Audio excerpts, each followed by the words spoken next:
मोदी जी, आपने लाल किले से पहली बार टॉयलेट जैसे मुद्दे पर बात की।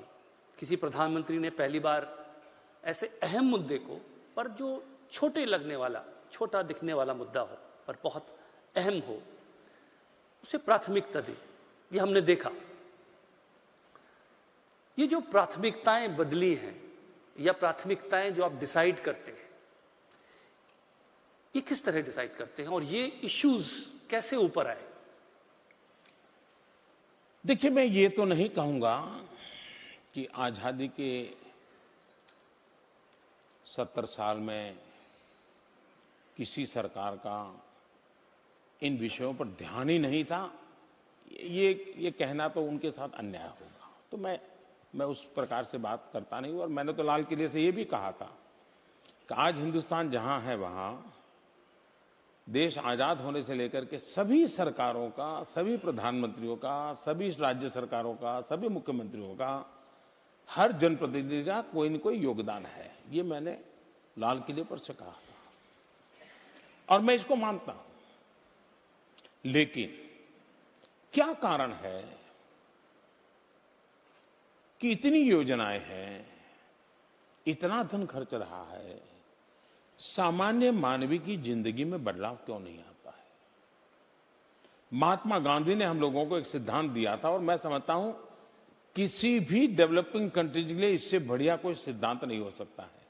महात्मा गांधी ने कहा था, आप कोई भी नीति बनाएं तो उस तराजू से तोलिए कि उसका जो आखिरी छोर पर बैठा हुआ इंसान है, उसकी जिंदगी में उस नीति का क्या प्रभाव होगा। मुझे महात्मा गांधी की ये बात मेरे गले उतर गई है कि हम नीतियां कितनी ही बढ़ाएं, बड़ी बड़ी बात करें, लेकिन भाई जिसके लिए बना रहे हैं वो समाज का आखिरी छोर का व्यक्ति, उस पर पहुंचने में हम कहां जाए। मैं जानता हूं, मैंने ऐसे कठिन काम सर पे लिए हैं। हो सकता है उन्हीं मेरे कामों को कोई नेगेटिव पेंट भी कर सकता है, लेकिन क्या इसलिए उन कामों को छोड़ देना चाहिए क्या? गरीब जहां पड़ा है पड़े रहने देना चाहिए क्या? और तब जाकर के आप मुझे कल्पना कर सकते हैं, जब किसी छोटी बालिका पर बलात्कार होता है, कितनी दर्दनाक घटना है जी। लेकिन क्या हम ये कहेंगे कि तुम्हारी सरकार में इतने होते थे, मेरी सरकार में इतने होते हैं? मैं समझता हूं इससे बड़ा गलत रास्ता नहीं हो सकता है। बलात्कार बलात्कार होता है।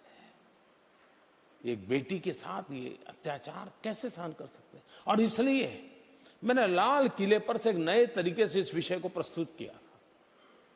मैंने कहा, अगर बेटी शाम को देर से आती है तो हर माँ बाप पूछते कहां गई थी, क्यों गई थी, किसको मिली थी। फोन पे बात करते माँ देखते, बात बंद करो, किससे बात करती, किसके बात करती। अरे बेटियों को तो सब पूछ रहे हो, कभी बेटों को तो पूछो कहां गए थे।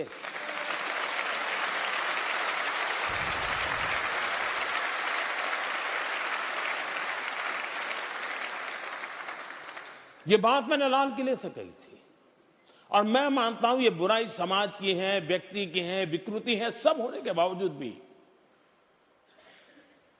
देश के लिए चिंता का विषय है। और ये पाप करने वाला किसी का तो बेटा है, उसके घर में भी तो मां है। उसी प्रकार से आप कल्पना कर सकते हैं कि आजादी के इतने सालों के बाद भारत में सैनिटेशन का कवर 35-40% के आसपास था। क्या आज भी हमारी माताओं बहनों को, क्योंकि देखिए ये चीजें का एक और कारण भी है, मुझे किताब पढ़ करके गरीबी सीखनी नहीं पड़ रही है।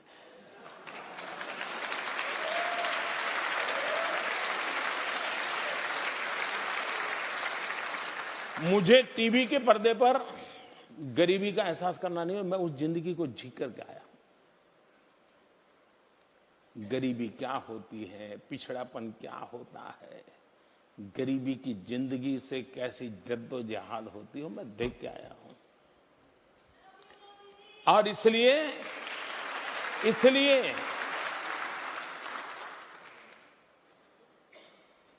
मैं मन से मानता हूं, राजनीति अपनी जगह पे है। मेरी समाज नीति कहो, मेरी राष्ट्र नीति कहो, मुझे कहती है कि इनकी जिंदगी में कुछ तो बदलाव लाऊं मैं।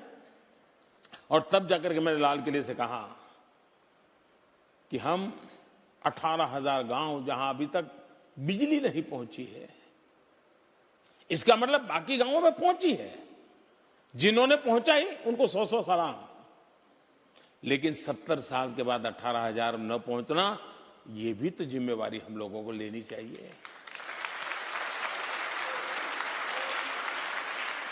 और मैंने सरकारी दफ्तर से कहा, मैंने कहा कब करोगे भाई? तो किसी ने कहा साहब 7 साल लगेंगे। मैंने कहा मैं 7 साल इंतजार नहीं कर सकता। और मैंने लाल किले से घोषणा कर दी, मैं 1000 दिन में काम पूरा करना चाहता हूं। कठिन काम था, दुर्गम इलाके थे, कहीं तो एक्सट्रीमिस्ट लोग, माओवादियों का इलाका था।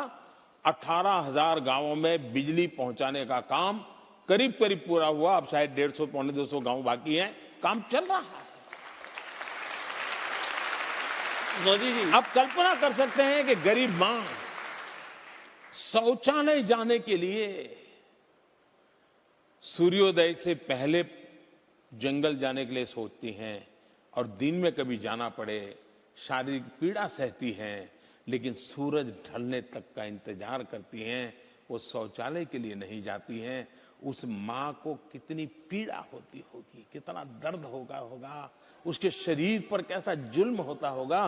क्या हम टॉयलेट नहीं बना सकते? ये सवाल मुझे सोने नहीं देते थे। और तब जाकर के मुझे लगा कि मैं लाल किले पर से जाकर के अपनी भावनाओं को बिना लाग लपेट बता दूंगा। जिम्मेवारी बहुत बड़ी होगी, लेकिन मैंने देखा कि देश ने बहुत रिस्पांस दे दिया। जो मेरा आज करीब 3 लाख गांव ओपन डेफिकेशन फ्री हो गए।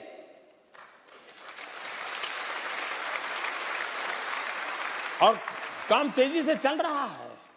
और इसलिए लास्ट माइल डिलीवरी, ये लोकतंत्र में सरकारों की प्राथमिक जिम्मेवारी है। और इसी पर अभी जैसे मैंने एक बीड़ा उठाया है, पहले उठाया बीड़ा गांव में बिजली पहुंचाऊंगा, अब बीड़ा उठाया है घर में बिजली पहुंचाऊंगा। 4 करोड़ परिवार ऐसे हैं। भारत में टोटल 25 करोड़ परिवार है। 125 करोड़ जनसंख्या है, लेकिन करीब करीब 25 करोड़ परिवार है। आजादी के 70 साल बाद 4 करोड़ परिवारों में आज भी 18वीं शताब्दी की जिंदगी है, वो दिया जला करके गुजारा करते हैं। मैंने बीड़ा उठाया है, सौभाग्य योजना के तहत मुफ्त में उन 4 करोड़ परिवारों में बिजली का कनेक्शन दूंगा। उनके बच्चे बिजली में पढ़ेंगे, उनके घर में अगर कंप्यूटर चलाना है, मोबाइल चार्ज करना है, तो वो दुनिया से जुड़ेंगे। टीवी लाने का खर्चा मिल जाएगा तो टीवी देखेंगे, बदलती हुई दुनिया देखेंगे। वो दुनिया के साथ जुड़ने के लिए उनके अंदर भी बेसब्री मुझे पैदा करनी है। उनके अंदर वो बेसब्री पैदा करनी है ताकि वो भी कुछ करने के लिए मेरे साथ जुड़ जाए। और वही तो एम्पावरमेंट है।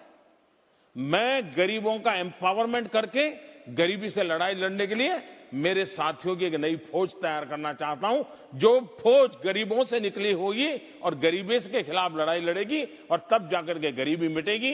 गरीबी हटाओ के नारे से नहीं होता है।